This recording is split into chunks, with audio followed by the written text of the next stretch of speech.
যেখানে গঙ্গার পবিত্র সলিল প্রবাহ প্রবাহিত হয়, সেখানে কি হয়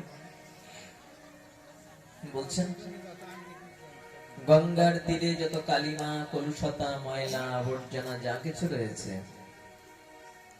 সব ধুয়ে মুছে পবিত্র করে দেয়। গঙ্গায় যখন ঢেউ আসে তখন গঙ্গার অমৃত প্রবাহিনী ধারা দুই কুলের সমস্ত ময়লা, আবর্জনা, কালিমা, কলুষতা পবিত্র করে দেয়, ধুয়ে মুছে নিয়ে যায়। আর যেখানে কৃষ্ণ কথার অমৃত ধারা প্রবাহিত হয়, বলছেন সেখানে তিন কুল পবিত্র করে দেয়, তিন কুল ধন্য করে দেয়। কোন তিনটি কুলের কথা বললেন? ভক্তরং প্রস্যকং সত্ত্বীং স্তদপাদ সলিলং যথা।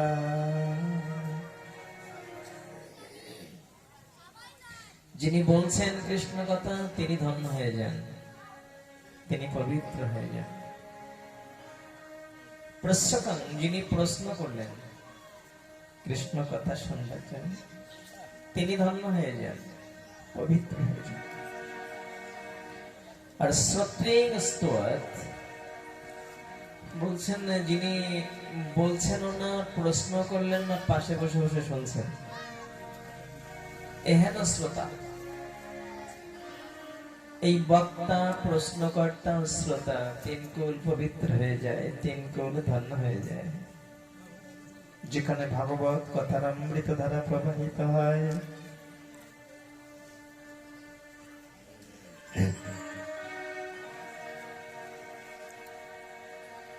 ভাগবত ভূষণ রাধারমন ঘোষ ত্রিপুরার রাজা মানিক্য বাহাদুরের একান্ত পার্শ্বদ ছিলেন, একান্ত আমোদ ছিলেন।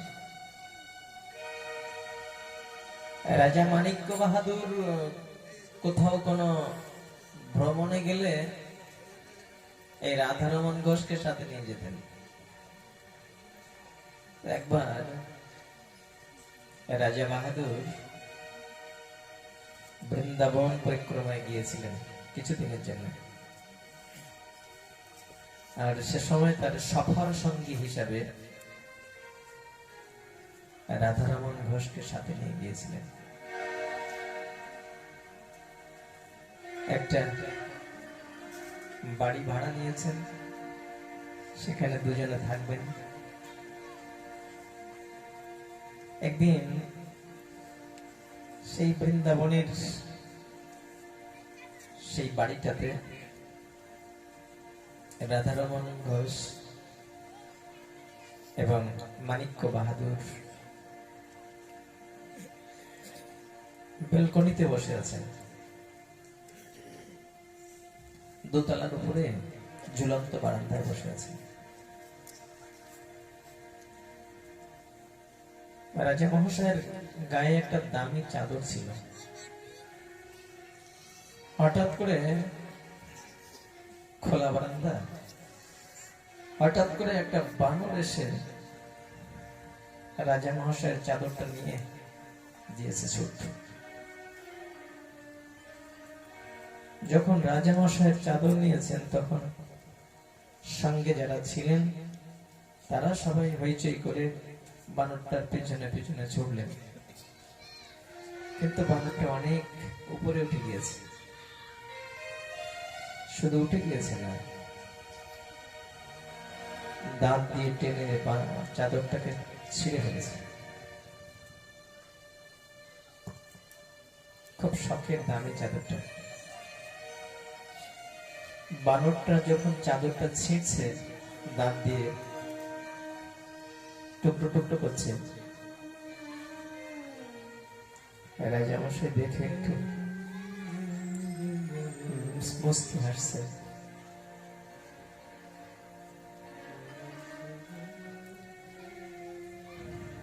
সবাই ব্যর্থ হয়ে ফিরে এসেছে।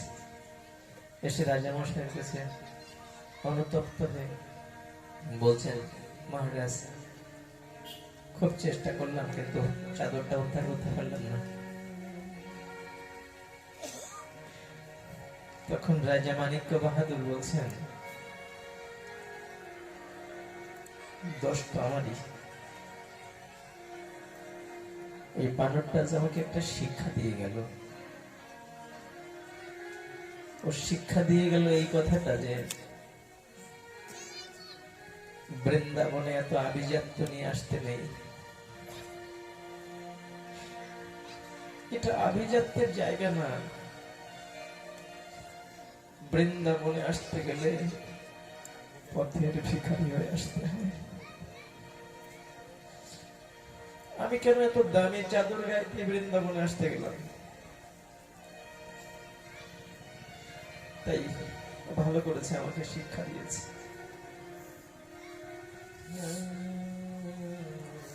কথাটা বলতে বলতে রাজামশাইয়ের চোখ দিয়ে জল পড়ছে।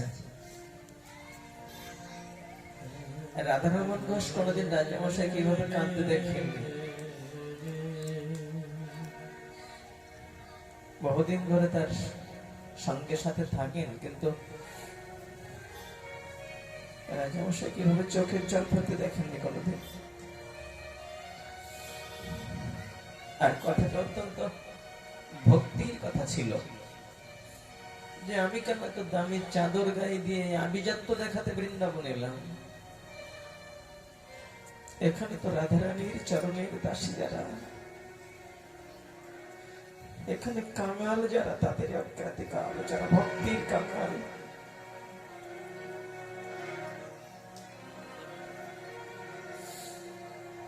সেখান থেকে রাজামশাই সংকল্প নিলেন যে কয়দিন বৃন্দাবনে থাকবো আর গাড়িতে চড়ে নয়, পায়ে হেঁটে হেঁটে মঠ মন্দির পরিক্রমা করব, সাধুদের ভজন কুটির দর্শন করব। তাই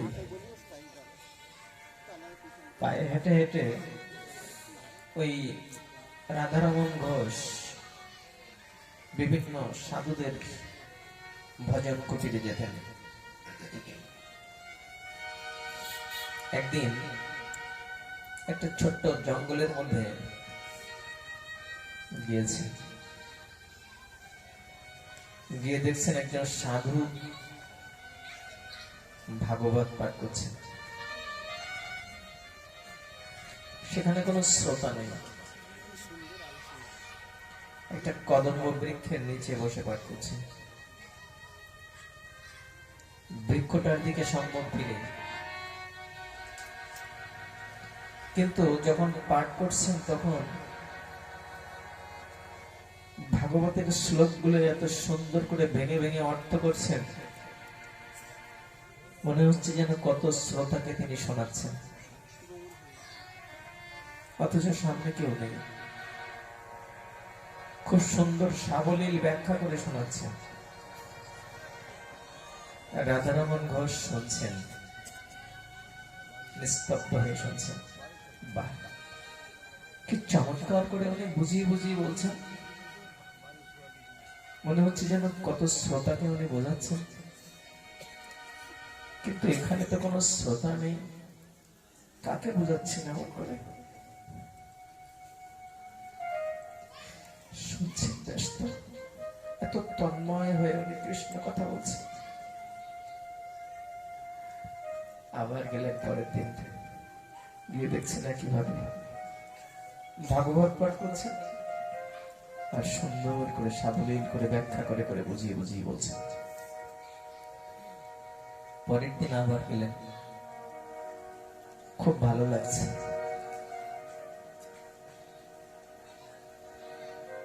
এইভাবে যে কয়দিন বৃন্দাবনে ছিলেন, প্রতিদিন সেই ভাগবত কথা তিনি শুনতে যেতেন।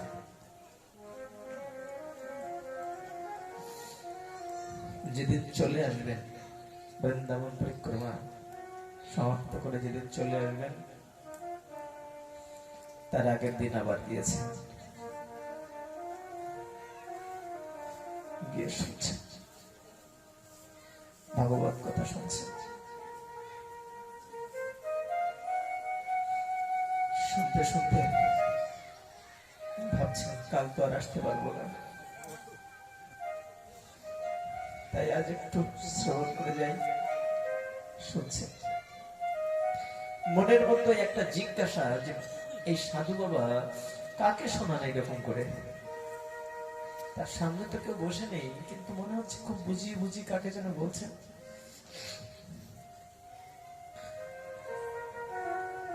হঠাৎ করে এক সময় লক্ষ্য করলেন প্রচন্ড শব্দ করে শব্দ হলো, এবং সেই শব্দ হওয়ার সাথে সাথে লক্ষ্য করলেন ওই কদম্ব বৃক্ষটার মাঝখান থেকে দুভাগ হয়ে গিয়েছে, আর তার ভিতরে যুগল মূর্তিতে ভগবান শ্রী রাধা গোবিন্দ দাঁড়িয়ে রয়েছে। দেখে রাধারমণ ঘোষ অজ্ঞান হয়ে গেছে। যখন জ্ঞান ফিরেছে তখন দেখলেন মাথাটা ওই সাধু বাবার কোলে। সাধু বাবা হাত বোলাচ্ছে মাথায়।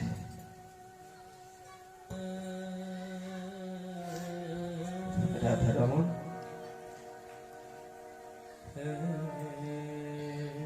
বৃন্দাবন পরিক্রমা করে কাল ফিরে যাবি? বলছে হ্যাঁ বাবা, কাল ফিরে যাব। বলছেন শোন, বাড়িতে ফিরে গিয়ে প্রতিদিন ভাগবত পাঠ করিস।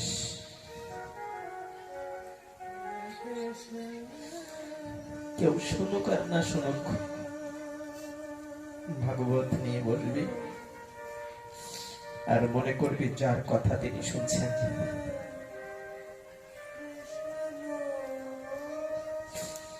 ভাগবত নিয়ে বসবি আর মনে করবি যে যার কথা তিনি শুনছেন।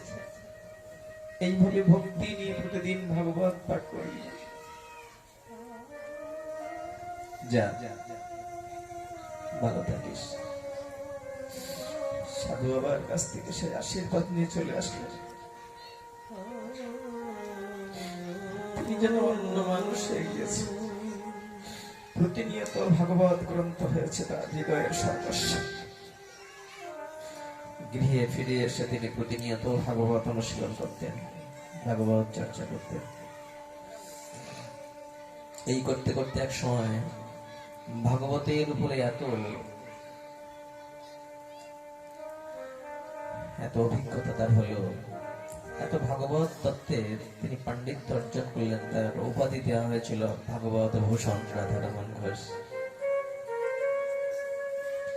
এবং রাজা মানিক্য বাহাদুরকে বলে তিনি বিনামূল্যে কিছু ভাগবত ভক্তদের বিতরণ করার ব্যবস্থা করেছিলেন। তাহলে এই কৃষ্ণ কথা, ভাগবত কথা, এটা সপ্তাহে একদিন নয়, বছরে 2-1 দিন নয়, প্রতিনিয়ত সাধনের বিষয়। যেদিন বিষ্ণু মন্ত্রে দীক্ষা নিয়েছিলেন, গুরুদেবের চরণে আশ্রয় করেছিলেন, সেদিন সংকল্প করেছিলেন প্রভু আমি প্রতিনিয়ত ভাগবত কথা শ্রবণ করব। 104টা সংকল্পে আবদ্ধ হয়ে শ্রী গুরুদেবের কাছ থেকে দীক্ষা নিতে হয়। তার মধ্যে একটি হচ্ছে আমি প্রতিনিয়ত ভাগবত কথা শ্রবণ করব। হয় শুনবেন না হয় পড়বেন। তো প্রতিনিয়ত না পারি, যখন সুযোগ হয় তখন একটু ভাগবত করে কৃষ্ণ কথা শুনি। যদি মনে করি যা শুনছি তো সব জানা আছে, তাই যদি হয় তাহলে মহর্ষি কৃষ্ণদ্বৈপায়ন বেদব্যাস, যিনি ভাগবতের রচয়িতা, তিনি কেন শ্রোতা হয়ে বসেছিলেন শুকদেব গোস্বামী প্রভুপাদের সম্মুখে? যখন পরীক্ষিত মহারাজকে উপলক্ষ করে ভাগবত কথা পরিবেশন হচ্ছিল, তখন মহর্ষি কৃষ্ণদৈপান বেদব্যাস, যিনি ভাগবতের রচয়িতা, তিনি শ্রোতা হয়ে সম্মুখে বসেছিলেন। কেন জানে সাধু মুখে কৃষ্ণ কথা এক মহিমার মূর্তি ধারণ করে। তাই শ্রীমদ মহাপ্রভু তিনি নিজেও ভক্তের মুখ থেকে বারবার কৃষ্ণ কথা, ভাগবত কথা শুনবার জন্য লালায়িত থাকতেন। বারবার বলতেন, আজ ধ্রুবের কথাটা বলো না, আজ প্রহ্লাদের কথাটা বলো না। কেন তিনি জানেন না যে ধ্রুবের কথার মধ্যে কি বলা আছে, প্রহ্লাদের কথার মধ্যে কি বলা আছে, তিনি জানতেন না।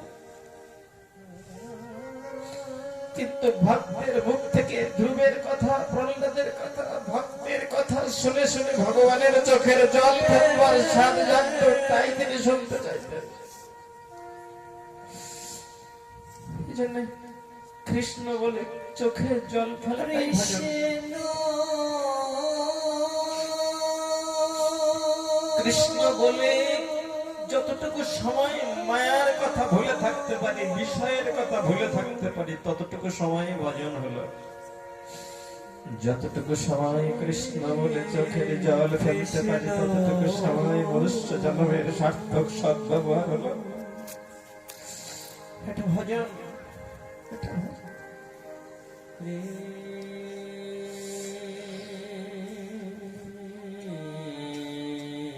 হ্যাঁ, শ্রীমদ্ ভাগবতে এখন সেই কথা আমরা আস্বাদন করব, যার মধ্যে ভগবান শ্রী গোবিন্দের অমৃতময় কোন কথা, দশম স্কন্ধে প্রথম থেকে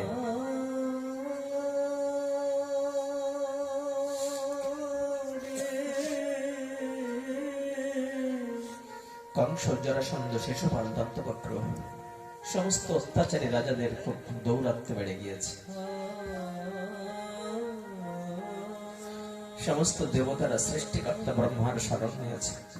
ব্রহ্মাজি এই দুষ্ট রাজাদের অত্যাচার সহ্য করতে পারছে না, তাই সৃষ্টিকর্তা ব্রহ্মা সমস্ত দেবতাদের নিয়ে ক্ষীরোদ সাগরের তীরে ভগবান শ্রীহরির স্তুতি করলেন।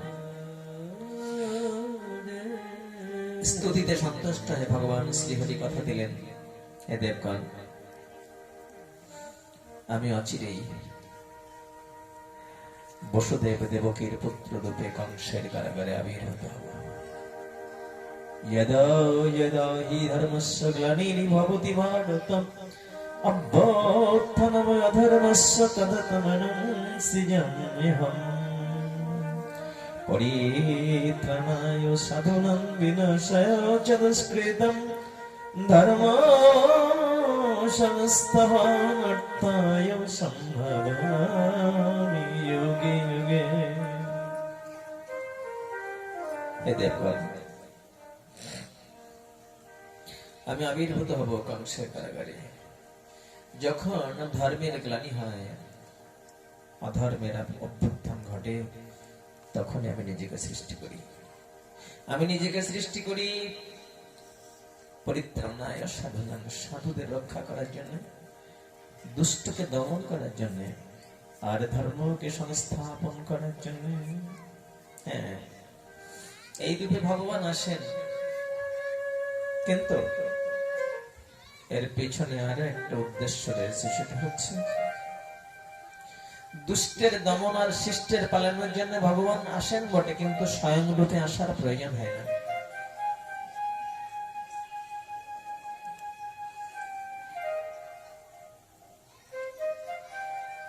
ভগবান স্বয়ং রূপে তখনই আসেন যখন ব্রজ প্রেম বিতরণের প্রয়োজন হয়। আমার বিনে অন্য নারে ব্রজ প্রেম দিতে আমি স্বয়ং রূপে না গেলে এই বৃন্দাবনের প্রেম ধনকে আমি বিতরণ করতে পারি না। ওটা আমার অংশকলা দ্বারা হয় না। দুষ্টকে দমন করার জন্য, শিষ্টকে পালন করার জন্য, আর ধর্মকে রক্ষা করার জন্য আমার স্বয়ং রূপে যেতে হয় না। ওটা কোন চরমচরকে দিয়ে হয়। কিন্তু স্বয়ং ভগবান যখন আসেন, এতে চাংসকল্পংস কৃষ্ণস্ত ভগবান স্বয়ং ইন্দ্রাদি ব্যাকুলম লোকং মেরয়ন্তি যোগে যোগে। কৃষ্ণ হলেন স্বয়ং ভগবান। এই স্বয়ং ভগবান যখন আসেন তখন তার একটি বিশেষ উদ্দেশ্য থাকে, সেটা হচ্ছে বৃন্দাবনের প্রেম ধনকে ভক্তের কাছে সুলভ করে দেবেন। যে প্রেম হচ্ছে জীবের সাধ্য বস্তু। কৃষ্ণ যদি ছোটে ভক্তি ভক্তি মুক্তি দিয়া, কভু প্রেম নাহি দেন রাখেন লুকায়া। এই প্রেম ধনটা ভগবান সব সময় দিতে চান না। মুক্তি দিতে চান, মুক্তি দিতে চান, সিদ্ধি দিতে চান, কিন্তু প্রেম দিতে চান না। এই প্রেম ধন দিতে পারেন যখন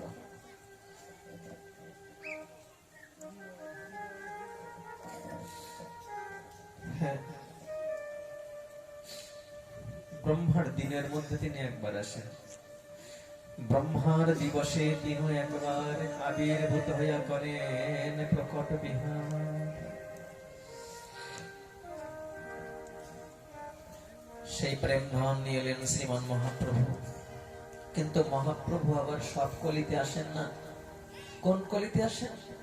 যে দাপরি নন্দের নন্দন রূপে ভগবান শ্রীহরি আসেন, তার পরবর্তী কলিতে কেবল মহাপ্রভু আসেন। এরপরে আরো অনেকবার কলি আসবে, কিন্তু গৌর হরি আর আসবেন না। তাই যে কলিতে গৌর রূপ ধারণ করে ভগবান আসেন, সেই কলির জীব হচ্ছে অত্যন্ত ভাগ্যবান। সেই কলির জীব সব থেকে ভাগ্যবান যে কলিতে কালো রং না নিয়ে, কৃষ্ণ বর্ণ না নিয়ে তিনি গৌর বর্ণ নিয়ে আসেন। কলির বর্ণ হচ্ছে কৃষ্ণ বর্ণ। কিন্তু যে কলিতে ব্যতিক্রম ঘটান, কোন কলিতে? যে তারপরে নন্দের নন্দন রূপে তিনি আসেন, কেবলমাত্র তার কলির পরবর্তী কলিতে গৌর বর্ণ ধারণ করে ব্রজেন্দ্র নন্দন শ্যাম সুন্দর রাধা গোবিন্দের মিলিত তনু শ্রীমান মহাপ্রভু আসেন। উদ্দেশ্য ব্রজ প্রেম বিতরণ করা। মথুরা রাজা কংস বোন দেবকীকে বিয়ে দিয়েছেন। দেবকী শ্বশুর হয়ে যাবেন, রথে উঠে রথ চালা দেখে সারথী, কিন্তু না, দেবকীর রথখানা আর বসুদেবের রথখানা, দেবকী আর বসুদেবের সেই বিবাহ পরবর্তী রথখানা চালিয়ে নিয়ে যাবেন মহারাজা কংস নিজে। কেন? খুব আদরের বোন তো, তাই নিজে নিয়ে যাবেন। নিয়ে যাচ্ছে, বোন যাচ্ছে শ্বশুর বাড়িতে। পথিমধ্যে দুর্ঘটনা, পথিমধ্যে দৈববাণী হলো, ওরে দুরাচার কংস, যাকে নিয়ে এত আনন্দ করে রথ চালিয়ে নিয়ে যাচ্ছে, ওই বোনের অষ্টম গর্ভের সন্তানের হাতে তোর মৃত্যু হবে।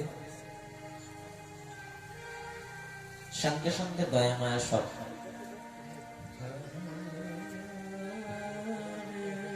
ভুলে গেলেন কংস রাজা। যে বোনকে এত আদর করে যত্ন করে নিয়ে যাচ্ছিলেন, সেই বোনের চুলের মুঠা ধরলেন, তরবারি দিয়ে মাথা কাটতে গেলেন।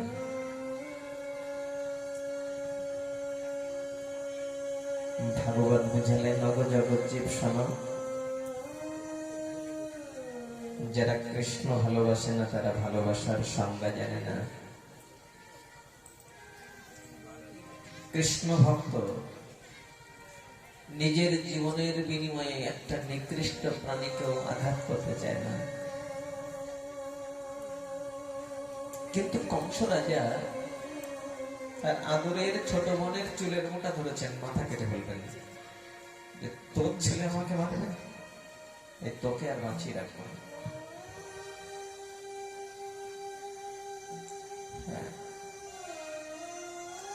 এই তো পত্র পত্রিকা খুললে এরকম কত দৃষ্টান্ত পাবেন। নিজের পেটের ছেলে মাকে খুন করেছে, ভাই ভাইকে খুন করেছে, ঔরসজাত সন্তান বাবাকে খুন করেছে। ওই ছেলেকে তো একদিন মা বুকের দুধ খাইয়েছিলেন, মুখে চুমু খেয়েছিলেন। সেদিন ভাবেননি যে এই ছেলে একদিন আমাকে খুন করবে, ভাবেননি। কিন্তু ভাগবত বলছে যারা যারা কৃষ্ণ ভালোবাসে না, যারা ভগবানকে বিশ্বাস করে না, যাদের ধর্মের ভয় নেই, তাদের স্বার্থে টান পড়বে তো মা হও আর বাবা হও, ভাই হও আর বোন হও, কারো রক্ষা নেই। স্বার্থে টান পড়লে কারো রক্ষা নেই। কিন্তু কৃষ্ণ ভক্ত একটা কুকুরের জন্য তার অন্তরটা কাঁদতে পারে। শিবানন্দ সেন একটা কুকুরকে খেতে দেয়নি বলে নিজে উপবাস করেছিলেন রাত্রিতে। যে কুকুরটা আমাদের সাথে যাচ্ছে, হয়তোবা পুরীতে যাবে, সেই কুকুরটাকে ভক্তেরা রাত্রিতে খেতে দেয়নি, তাই বলছিল কুকুর বলে ওর প্রতি তোদের একটু দয়া হলো না, যে আমি আর খাবো না।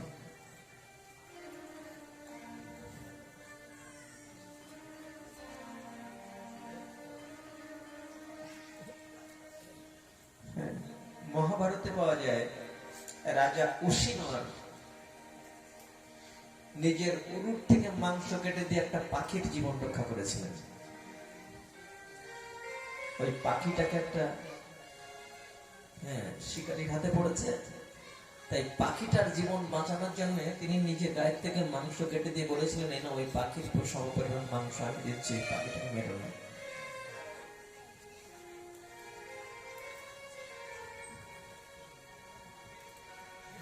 যারা ভগবানকে ভালোবাসে না, তারা এমন কোন জঘন্য কাজ নেই যা তারা করতে পারে না।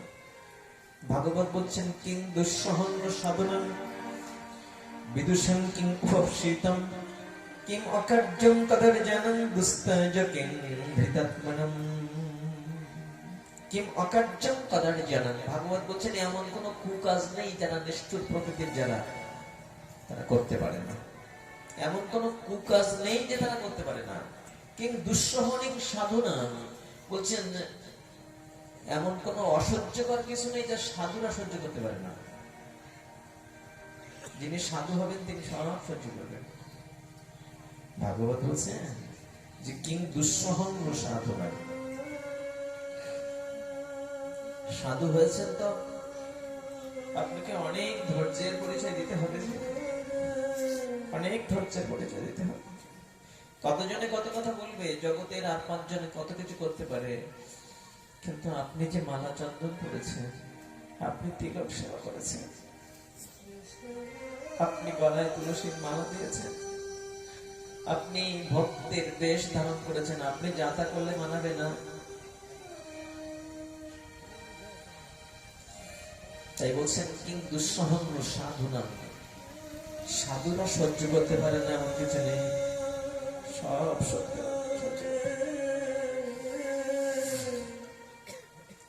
কংস রাজা নিষ্ঠুর ভাবে বনের মাথা কাটতে গেলেন, সে সময় বসুদেব হাত ছেড়ে দিলেন।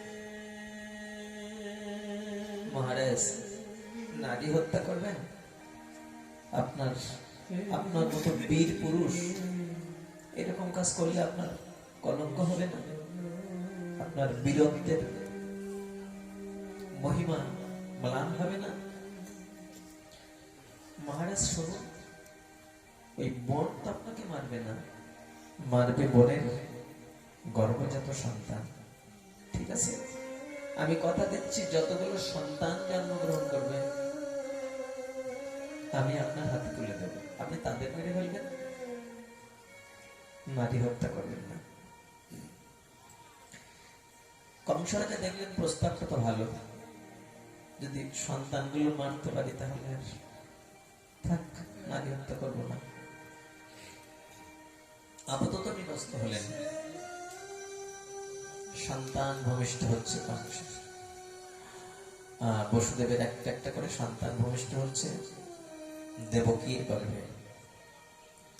প্রথম সন্তানটা ভূমিষ্ঠ হওয়ার পরেই বসুদেব সত্য প্রতিজ্ঞা রক্ষার জন্য নিয়ে গেলেন কংস রাজা দেখলেন এটা তো প্রথম সন্তান, ছেলেটা দেখতেও সুন্দর, থাক মারবো না, ছেড়ে দিলেন। বসুদেব ফিরিয়ে নিয়ে যাচ্ছেন, ইতিমধ্যে দেবর্ষি নারদের শুভ আগমন। জয় হোক মহারাজ কংসের, জয় হোক মহারাজ। ওই একটা সংবাদ নিয়ে এলাম, দেবতারা সবাই বলা বলি করছে ভগবান শ্রীহরি নাকি খুব আসবেন, খুব শীঘ্রই আসবেন, আপনার বোনের গর্ভের সন্তান হয়। তাই একটু সংবাদটা আপনাকে জানাতে এলাম। আর একটা কথা শুনলাম, কিন্তু আমার কাছে ভালো মনে হলো না, তাই বলছি। আপনি নাকি আপনার বোনের প্রথম সন্তানটাকে ছেড়ে দিয়েছেন। বললেন হ্যাঁ, ওটা তো প্রথম সন্তান, দৈববাণীতে শুনেছিলাম অষ্টম সন্তানের থেকে আমার ভয় আছে। তখন দেবর্ষি নারদ বলছেন হ্যাঁ তা ঠিক আছে, কিন্তু এই সংখ্যা ঠিক করা কিন্তু আমার খুব একটা সহজ বিষয় না, কেননা দেবতাদের কথা তো বোঝাও খুব দুষ্কর, যে কোন জায়গা থেকে নাম্বারিং শুরু করবে, কোন জায়গা থেকে যে সংখ্যা গুনতে শুরু করবে, এইটাই কিন্তু ঠিক করা খুব কঠিন কাজ। ওই মনে করুন আপনার বোনের 8টা সন্তান হয়েছে, ওই শেষেরটা থেকে শুরু করলে গোনা, শেষেরটার থেকে যদি গুনতে শুরু করে তাহলে প্রথমটাই কিন্তু অষ্টম হবে। একে তো সবসময় মরণের ভয়, আর তার মধ্যে হচ্ছে দেবর্ষি নারদের এত সুন্দর পরামর্শ। আর মোটেও ঝুঁকি নিতে চাইলেন না কংস রাজা, না না দরকার নেই, পথের কাঁটা সরিয়ে ফেলাই ভালো। এই কি আছিস, বসুদেবকে ফিরিয়ে নিয়ে। বসুদেবকে আবার ফিরিয়ে নিয়ে হলো। সন্তানটা হাতের থেকে কেড়ে নিয়ে পাথরের উপরে আছা বসুদেবের সম্মুখে, বাবার সামনে তার সত্যতম সন্তান পাথরের উপরে আছা। এরকম মর্মান্তিক বিপদ যদি আমার সম্মুখে হতো, আমি হয়তো কোনোদিন অভিমান করে আর ভগবানকে ডাকতাম না, না গোবিন্দ আর তোমাকে ডাকবো না। এত ডেকে ডেকে যখন এই বিপদ তুমি আমাকে, এত মর্মান্তিক কষ্ট তুমি আমাকে দিলে প্রভু, না আর তোমাকে ডাকবো না, তোমার দয়া নেই মায়া নেই, তুমি নিষ্ঠুর, তুমি কিছু দেখতে পাও না, এই অভিমান আমি করতাম। কিন্তু বসুদেব সহ্য করছে। দেবকী জানতে পারলেন যে আমার প্রথম সন্তানটা আসতে পেরেছে। মা প্রথম সন্তানটা পেটে ধরেছে, গর্ভ যন্ত্রণা ভোগ করেছে, কিন্তু সেই সন্তানটার মৃত্যু হলো পাথরের উপরে আসবে। কিন্তু দেবর্ষি নারদের এই যুক্তিটা কেন দিলেন তিনি? না দিয়েছেন জগতের কল্যাণের জন্য। দেবর্ষি ত্রিকালজ্ঞ ঋষি, তিনি জানেন যে কংসের হাতে যার মৃত্যু হয়েছে তিনি পূর্বে কে ছিলেন, এটা তিনি জানেন।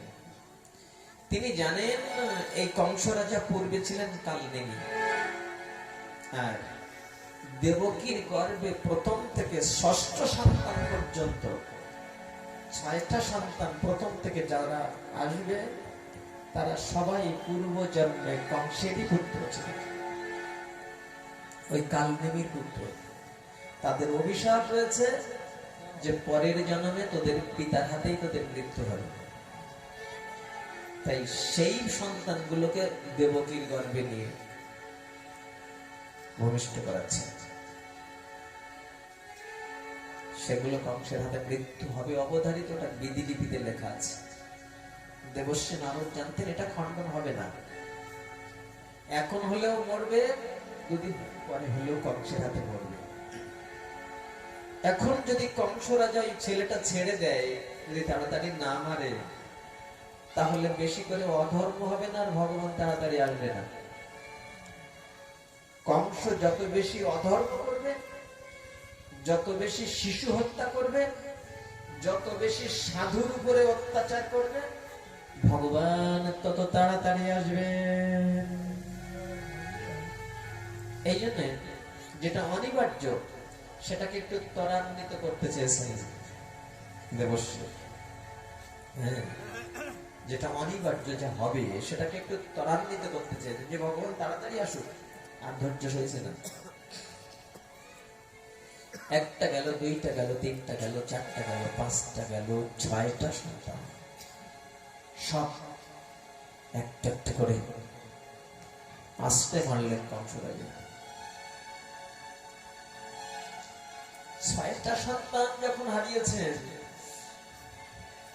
দেবকী আর সইতে পারছেন না। কি পাপ করেছিলাম?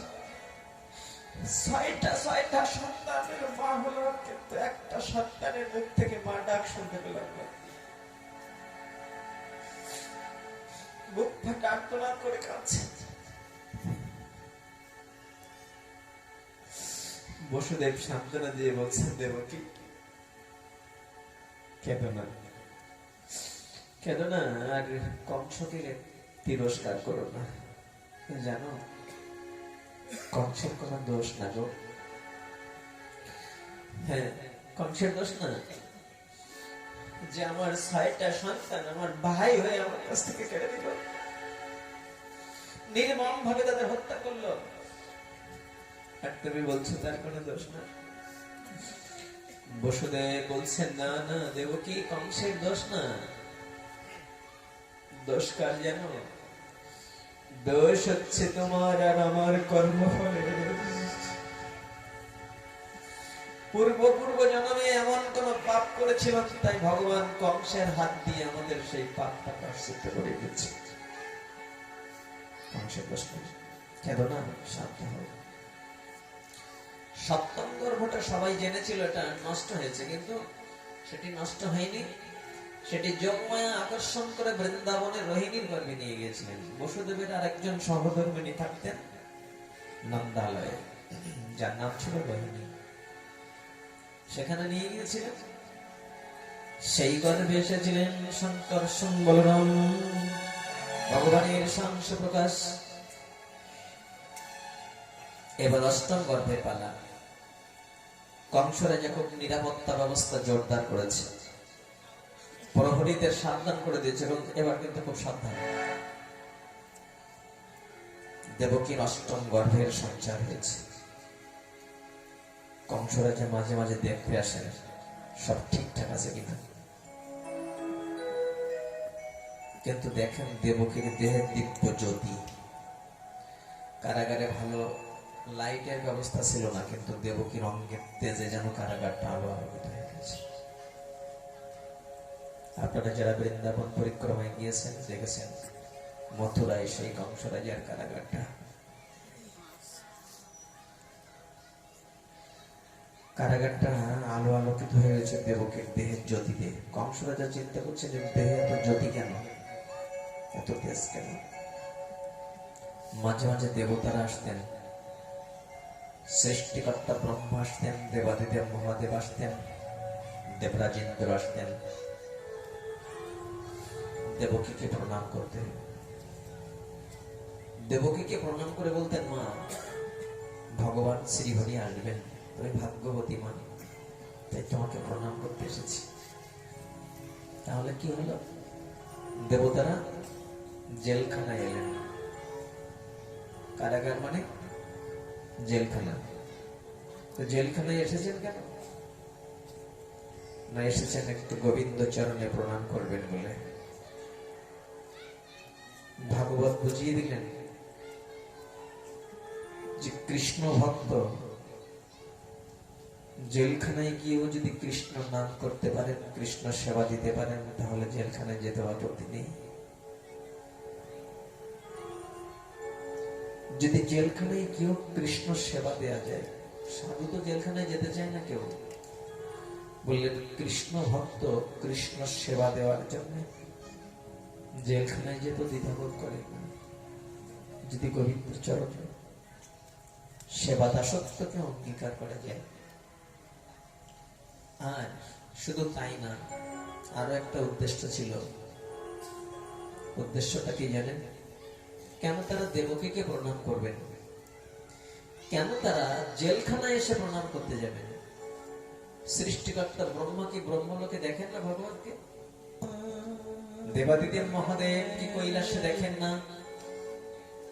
দেবরাজ ইন্দ্র কি স্বর্গপুরীতে প্রভুকে দেখেন না? বলছেন হ্যাঁ, তবে এখানে দেখার একটু বিশেষত্ব আছে। কি বলছেন? ফাঁদে পড়া ভগবান দেখবেন। তাই ভগবান ফাঁদে পড়েছেন। কোন ফাঁদে?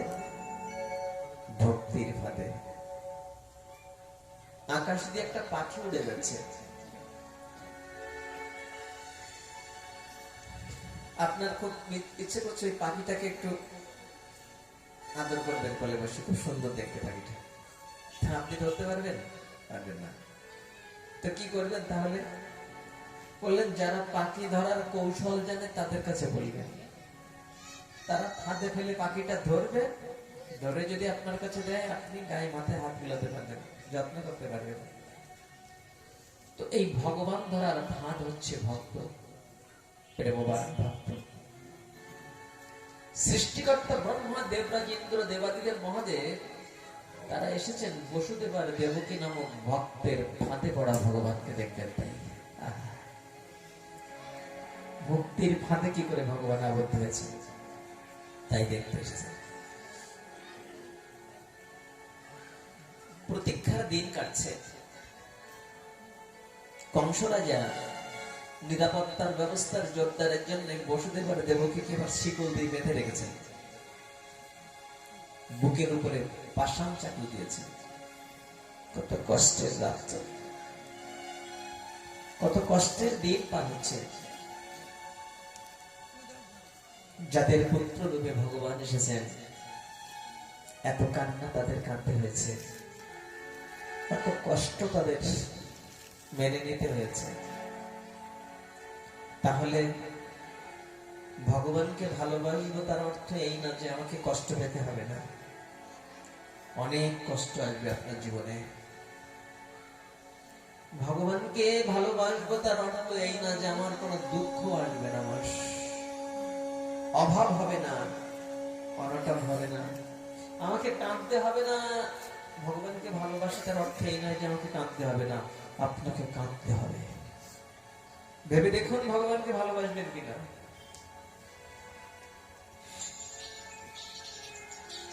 শুধু লাভের আশা নিয়ে ভগবানকে ভালোবাসা, তাহলে তো অহৈতুকী ভক্তি হলো না।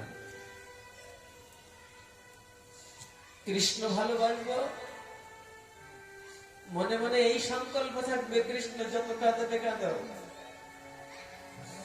যত আঘাত দেবে দাও, যত বিপদ দেবে দাও, যত দুঃখ দেবে দাও, অভাব দেবে, অনটন দেবে, সব মেনে নেবে, কিন্তু গোবিন্দ তোমার চরণ ছাড়া যেন করে দিও না।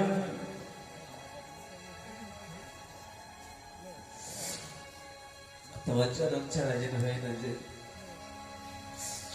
এত কান্না কাঁদিয়েছেন, তাদেরকে কারাগারের মধ্যে রেখেছেন, এতগুলো সন্তানের মৃত্যু যন্ত্রণা দিয়েছেন। ভাদ্র মাস চলছে, আর পক্ষটা ছিল কৃষ্ণ পক্ষ, তিথিটা ছিল অষ্টমী, নক্ষত্রটা ছিল রোহিণী। সেই প্রতীক্ষার রাত পার হচ্ছে। বসুদেব আর দেবকীর ধরণী দেবী খুব শুভ লক্ষণে যেন সেজে উঠেছে। গাছে গাছে সুন্দর ফুল ফুটেছে, পাখিরা সুন্দর কলতান করছে, নব পল্লবে সুশোভিত হয়েছে সমস্ত ধরণী মণ্ডল। গ্রহ নক্ষত্র গুলো সব শুভ শুভ অবস্থানে অবস্থান নিয়েছে। বিশ্ব ব্রহ্মাণ্ডে এত বড় শুভ তিথি কোনো সময় আসেনি যে সময়টাতে ভগবান শ্রী গোবিন্দ আবির্ভূত হয়েছিলেন ধরাধামে। শুভ শুভ অবস্থান নিয়েছে, আর সে সময় প্রস্তুতি নিচ্ছে দেবতারাও। দেবরাজ ইন্দ্র তার অনুগত মেঘেদের বলে দিয়েছে, তোরা একটু বৃন্দাবনে যাবি, একটু মথুরায় যাবি। কেন না, ওখানে একটু সেবা দিতে হবে। কি সেবা? আমার প্রভুর সেবা। মেঘের অনুগত দেবতারা বলছেন, আমরা কি দিয়ে সেবা দেবো? আমাদের বুক ভরা জল আছে আর গর্জন আছে, গুড়গুড় করে ডাকতে পারি। বললেন ওইটা দিয়ে আজ প্রভুর সেবা দিবি। কি করে সেবা দেব? বললেন তোরা এত প্রচন্ড ঝড় বৃষ্টি শুরু করে দিবি যেন যেন কংস রাজার কোন চর অনুচর বাইরে বের হতে না পারে। ভগবান শ্রীহরি যেন নির্বিঘ্নে নন্দালয়ে পৌঁছাতে পারে। ভগবান শ্রী গোবিন্দ আগের থেকে তার অন্তরঙ্গ শক্তি যোগ মায়াকে বলে দিয়েছেন যে যোগ মায়া, আমার একটা কাজে একটু সহযোগিতা করতে হবে। কি না, তোমাকে একটু জন্ম নিতে হবে নন্দালয়ে গিয়ে যশোদার কোলে। যদি এটা করে দিতে পারো তাহলে তাহলে আমিও তোমার কিছু মহিমা প্রচার করে দেবো জগতে। কি মহিমা? নাম ধ্যানি কুর্বন্তি স্থানানি চলন ভুবি দুর্গেতি ভদ্রকালিতি বিজয়া বৈষ্ণবেতি চ কুমুদা চণ্ডিকা কৃষ্ণ মাধবী কন্যকেতি চ মায়া নারায়ণী শনি শারদিত্যম্বিকেতি চ। আমি এই সব নামে জগতে তোমার মাতৃশক্তির প্রচার করে দেব। সেটি কি? বললেন দুর্গা, ভদ্রকালী, বিজয়া, বৈষ্ণবী, কুমুদা, চণ্ডিকা, কৃষ্ণা, মাধবী, কন্যকেতি, মায়া, নারায়ণী, শানি, শারদা, অম্বিকা, এইসব নামে জগজ্জীব তোমার মাতৃশক্তির পূজা করবে। এইভাবে সবকিছু পরিকল্পনা করে ভাদ্র মাসের কৃষ্ণ পক্ষের অষ্টমী তিথিতে রোহিণী নক্ষত্র যোগে অনন্ত করে ব্রহ্মাণ্ডের অধীশ্বর ভগবান শ্রী হরি কংসের কারাগার আলোকিত করবে। জয় পরমেশ্বর ভগবান শ্রী গোবিন্দের শুভ আবির্ভাব কি জয়। জয় শ্রী শ্রীমদ ভগবত প্রেমানন্দে হরি হরি হরি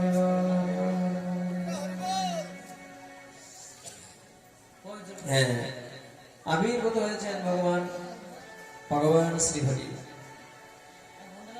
ভাদ্র মাসের কৃষ্ণপক্ষের অষ্টমী তিথিতে রোহিণী নক্ষত্র যোগে কংসের কারাগার আলোকিত হয়েছে। বসুদেব দেবকে দেখতে পাচ্ছেন, শঙ্খ চক্র গদা পদ্মধারী আমাদের আরাধ্য দেবতা প্রভু নারায়ণ। বসুদেব দেবকী প্রণাম জানালেন, দেবগণ স্তুতি করছেন। সত্যাব্রতং সত্যপরং ত্রিসত্যং সত্যস্যয়নিহিতং চ সত্যে সত্যমৃত সত্যমিত্রং সত্যতমকং তং শরণং প্রপন্নঃ। তজ্জম্বো যক্ষখিল সত্যধন্যি সমধিনাবেশিত চেতসৈকে তদপাদপদে নমঃ কৃতম কুর্বন্তি গবস্ত্রপদং ভবতে। সমস্ত দেবতারা ভগবান শ্রীহরিকে প্রণাম করলেন, দেবকে স্তুতি করছেন। তমেব পূর্ব স্বর্গে অবহ প্রশ্নে স্বয়ং ভবিষ্যতি তদয়ং সুতপানাম প্রজাপতির কলমস। ভগবান শ্রীহরি দেবকী বসুদেবকে বললেন, মাতো এই পিত, তোমরা জন্ম জন্ম ধরে আমার সাধনা করেছ। হ্যাঁ, তমেব পূর্ব স্বর্গে অপি পৃষ্ণে স্বয়ং ভবিষ্যতি তদয়ং সুতপানাম প্রজাপতির কল্পস। তোমরা পূর্ব জন্মে পৃষ্ণে সুতপা নামে আমার সাধনা করেছিলে, আমার পিতামাতা ছিলে। এবার আবার আমি তোমাদের পুত্র রূপে এলাম। হ্যাঁ, তোমরা বর্ষা বাদাত হিম কর্ম কাল গুণানু সহমান শাসরদ বিনির্দুত মনে মল। তোমরা শীত বর্ষা সমস্ত সবকিছু উপেক্ষা করে তোমরা অনাহারে অনিদ্রায় বহুকাল করে আমার সেবা করেছ, তাই আমি তোমাদের পুত্র রূপে এলাম। শোনো, আমাকে এখনই নন্দালয়ে রেখে এসো। যখন বসুদেব দেবকী ভগবান শ্রীহরিকে দেখলেন শঙ্খচক্র গদা পদ্ম রূপে, বললেন, প্রভু, কত কষ্ট সহ্য করেছি তোমার আশার অপেক্ষায়, তোমার ওই রূপ তুমি সংবরণ করে ফেলো, এখনই কংস রাজা আমাদের হাত থেকে তোমাকে কেড়ে নিয়ে যাবে। বসুদেবকে আদেশ করলেন যে আমাকে এখনই নন্দালয়ে রেখে এসো, কিন্তু কি করে যাবেন? হাত পা বাঁধা, শিকল দিয়ে, বুকের উপরে পাথর চাপানো। কিন্তু যখন আদিষ্ট হয়েছেন তখন বসুদেব উঠতে চেষ্টা করলেন দৃঢ় সংকল্প নিয়ে। আর যখন দৃঢ় সংকল্প নিয়ে চেষ্টা করেছেন, সঙ্গে সঙ্গে শিকল খুলে গেল, বুকের উপরের পাষাণটা সরে গেল। এই জন্যে গোবিন্দ সেবার জন্য আপনার প্রথম শর্তটা হলো দৃঢ় সংকল্প থাকবে। প্রভু, যত বিপদ দেবে তোমাকে ছাড়বো না প্রভু, আমি তোমার চরণ ছাড়া হবো না। দৃঢ়তা থাকবে না। একটু ভুল ত্রুটি হলো, একটু বিপদ আপদ হলো, তো আর তোমাকে ডাকবো না, হলো না। ভগবানকে ভালোবাসা হলো। বসুদেব যখন দৃঢ়ভাবে উঠতে চেষ্টা করেছেন, হাতের শিকল খুলে গেল, বুকের উপরের পাষাণটা সরে গেল। চিন্তা করছেন, এখন কারাগার তো তালা দেওয়া, আর বাইরে রয়েছে প্রহরী। মায়া দেবী সবাইকে ঘুম পাড়িয়ে রেখেছেন, ঘুমা।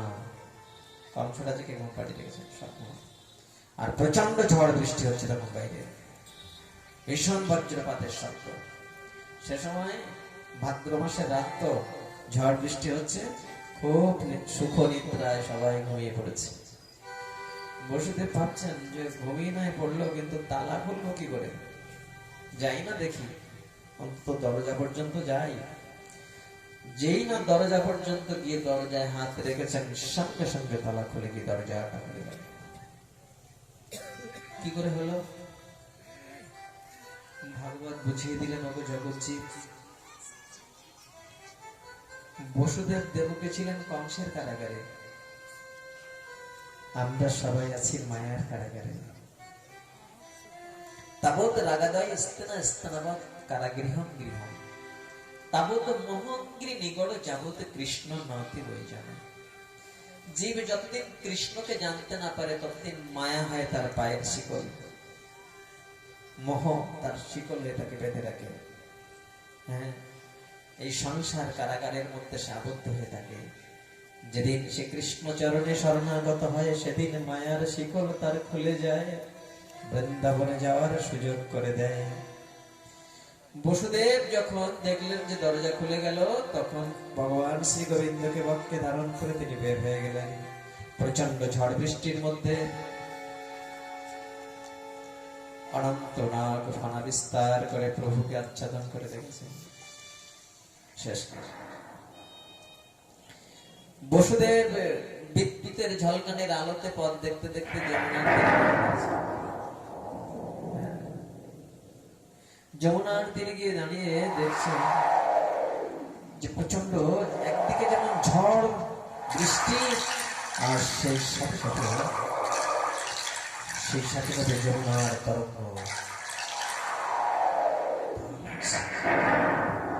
যেন মাথা পর্যন্ত ছুঁয়ে দিচ্ছে। কি করবো, এত দুর্যোগ।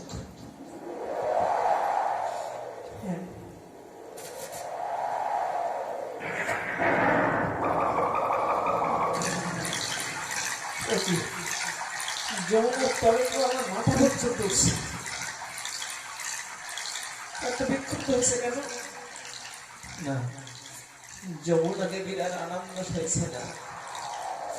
যমুনা দেবী জলময় দেহ নিয়ে এসেছেন, তাই প্রভুকে যেন বলতে চাইছেন, প্রভু জলময় দেহ দিয়ে পাঠিয়েছ, দুখানা হাত দাওনি মানুষের মতো, তাই ফুল তুলে তোমার চরণ সেবা দেব।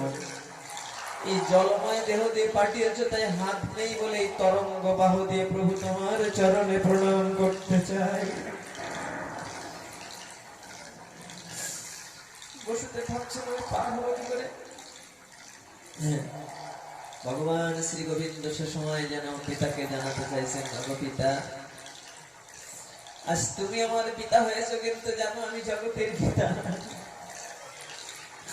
ওগো পিতা, তুমি ভাবছো কি করে যমুনা পার হয়ে যাবে, কিন্তু জানো জগৎ জীব যেদিন মায়ের খেলা শেষ করে ভব নদীর কূলে গিয়ে দাঁড়ায়, সেদিন আমার নাম যাদের মুখে থাকে, আমার চরণ স্মৃতি যাদের বুকে থাকে, আমি সেদিন ভগবানের কান্ডারি হয়ে ওই জীবকে অনায়াসে ভগবতী পার করে পারে পারে পাঠিয়ে।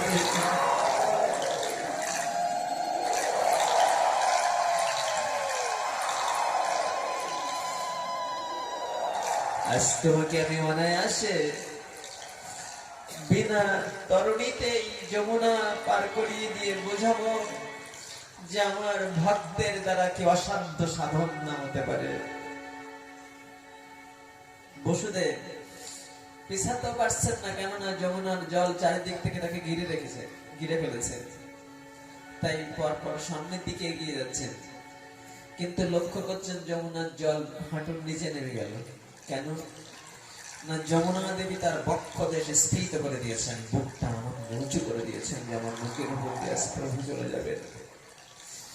বসুদেব অনায়াসে যমুনা পার হয়ে গেলেন, গিয়ে দেখলেন নিদে অচেতন রানী কিছুই নাহি জানে।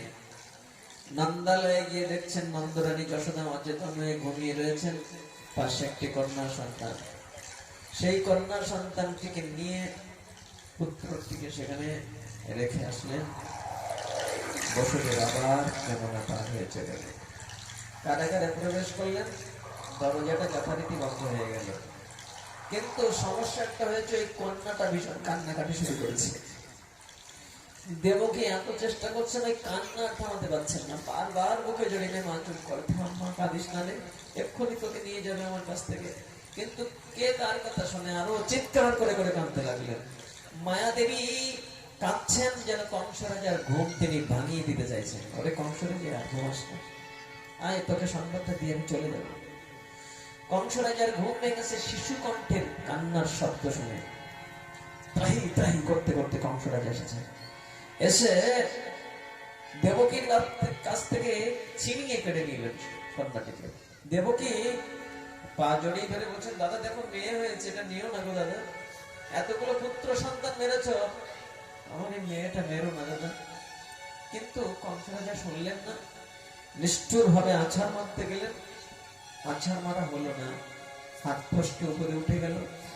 উপরে উঠে গিয়ে তেজময়ী একটি দেবী মূর্তি ধারণ করেছেন, 8খানা হাত, অষ্টভুজা, 8 হাত বিশিষ্ট দেবী মূর্তি ধারণ করে অট্ট হাসি হাসতে হাসতে বলতে লাগলেন, কিং মায়া হতায় মন্দজাত কুলতমন্ত কৃতে যত্র কাব পূর্ব শত্রুর মাহিংসি কৃপণন বৃথা।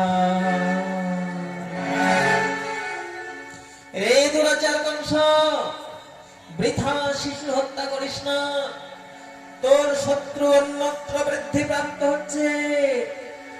এই কথাটা যখন জানিয়ে দিয়েছেন, সঙ্গে সঙ্গে কংস রাজা মাথাটা ঘুরে একবার পড়ে গেলেন। তারপর উপর দিকে তাকে দেখছি, নাকি তুমি অষ্টভুজা দেবী মা? হ্যাঁ আমি মা, তুই আর শিশু হত্যা করিস না, তোর শত্রু অন্যত্র বৃদ্ধি প্রাপ্ত হচ্ছে। বলতে বলতে তিনি মিলিয়ে গেলেন। কংস রাজা চিন্তায় পড়ে গেলেন, হ্যাঁ কি করলাম তাহলে, এত চেষ্টা করলাম কিন্তু শত্রুটা সফল করতে পারলাম না। তাই তাড়াতাড়ি গিয়ে বসুদেব দেবকীর হাতের শিকল খুলে দিলেন, পায়ের বাঁধন খুলে দিয়ে তাদের কাছে ক্ষমা ভিক্ষা চাইলেন। আমি বড় ভুল করেছি গো, তোমাদের খুব কষ্ট দিয়েছি, তোমরা ওকে ক্ষমা করো। কংস রাজার তখন দুশ্চিন্তা আরো বেড়ে গেল, আর ওদিকে মহা আনন্দের মহোৎসব শুরু হয়ে গেল নন্দালয়ে, হ্যাঁ গোকুলে, নন্দ গোকুলে। বহুদিন পরে নন্দরাজ একটা ছেলে পেয়েছে। হ্যাঁ 50 বছর পার হয়ে গিয়েছে, অনেক পূজা পার্বণ যার যোগ্য এইসব করে তারপরে ছেলেটা। কিন্তু তার আগে একটা ব্রত করেছিলেন, সেই ব্রতটার নাম হচ্ছে দ্বাদশী ব্রত। নন্দরাজা দ্বাদশী ব্রত করেছিলেন। হ্যাঁ, এই জন্য আমাদের 8টি মহা দ্বাদশী রয়েছে। যখন একাদশীর পাশে পাশে দ্বাদশী আসে না, ওই মহাদ্বাদশী গুলো যখন আসে তখন আমরা না একাদশী বর্জন করে ওই মহাদ্বাদশীতে উপবাস করি। হয়তো কেউ বলবেন যে সাধুরা কি করে, দ্বাদশীতে উপবাস করবে, করে বলবে একাদশী করেছে। না, ওগুলো যখন মহাদ্বাদশী আসে, সেটা শাস্ত্রে বর্ণনা আছে 4টি তিথি যোগে আর 4টি নক্ষত্র যোগে। এই মহাদ্বাদশী গুলো যখন আসে, যেমন পক্ষবর্তিনী মহাদ্বাদশী, ব্যঞ্জলি মহাদ্বাদশী, ত্রিস্পৃশা মহাদ্বাদশী, বিজয়া মহাদ্বাদশী, এইরকম এই মহাদ্বাদশী গুলো যখন আসে তখন একাদশী বর্জন করে মহাদ্বাদশীতে উপবাস করলে একাদশী এবং দ্বাদশী দুটো তিথির উপবাসের ফল পাওয়া যায়। এটা গোস্বামী ধারার সিদ্ধান্তে বলা আছে। তো এই 1 বছর ব্রত করলেন, তারপরে বিশ্ব ব্রহ্মাণ্ডের অধীশ্বর স্বয়ং ভগবান শ্রীহরিকে ব্রজেন্দ্র নন্দন শ্যাম সুন্দরকে পুত্র রূপে পেলেন নন্দ যশোদা। সেই আনন্দে দুধ দই উঠানে ঢেলে দিয়ে আনন্দ হচ্ছে নন্দালয় ঘোষপাড়া, বুঝলেন? ওই গোকুলে নন্দ ঘোষ ওই পাড়ায় নন্দালয়ে দুধ দই উঠানে ঢেলে দিয়ে আনন্দ করছে। বহুদিন পরে নন্দ হচ্ছে। হ্যাঁ, এটাকে বলে নন্দ উৎসব বলে। আর কংস রাজা খুব দুশ্চিন্তা যে কি করে আমার শত্রু মারতে হবে।